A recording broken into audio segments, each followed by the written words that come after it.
एक बार मगध के राजा बिंदुसार के राज्य में अकाल जैसी स्थिति आ गई। राजा ने देश में भोजन की समस्या को सुलझाने के लिए राज्यसभा बुलाई और सभी मंत्रीगणों, सामंतों व बड़े पदों पर आसीन अधिकारियों से प्रश्न किया कि सबसे सस्ती व आसानी से उपलब्ध होने वाली खाने की योग्य वस्तु क्या है, जिससे इस अकाल जैसी स्थिति में प्रजा को राहत मिल सके। राजा बिंदुसार की बात सुन सभी मंत्रीगण और पदाधिकारी आपस में सलाह मशवरा करने लग गए।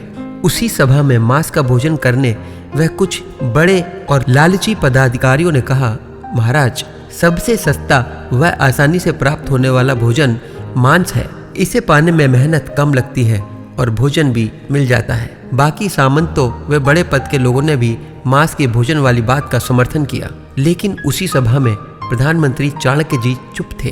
तब सम्राट ने उनसे पूछा, चाणक्य जी, आपका इस विषय में क्या कहना है? चाणक्य जी ने कहा, मैं कल की सभा में अपने विचार रखूंगा महाराज। राजा ने कहा, उचित है। रात होने पर चाणक्य जी उस सामंत के घर जा पहुंचे जिसने मांस को खाने के लिए बहुत ज्यादा जोर दिया था। इतनी रात गए प्रधानमंत्री चाणक्य जी को देखकर वह घबरा गया और उनके इतनी रात में आने का कारण पूछा। चाणक्य जी दुखी भाव से बोले, क्या बताऊं, शाम को महाराज अचानक बहुत बीमार पड़ गए हैं।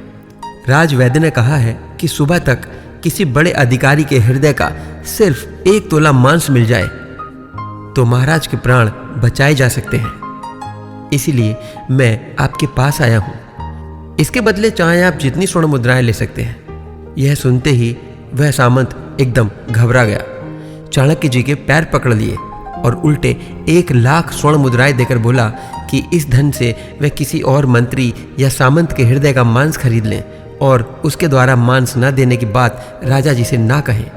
और ऐसा कहकर एक याचक की तरह उन्हें देखने लगा। चाणक्य जी ने उस सामंत से वो 1 लाख स्वर्ण मुद्राएं लेकर कहा, ठीक है, मैं कहीं और प्रयास करता हूँ।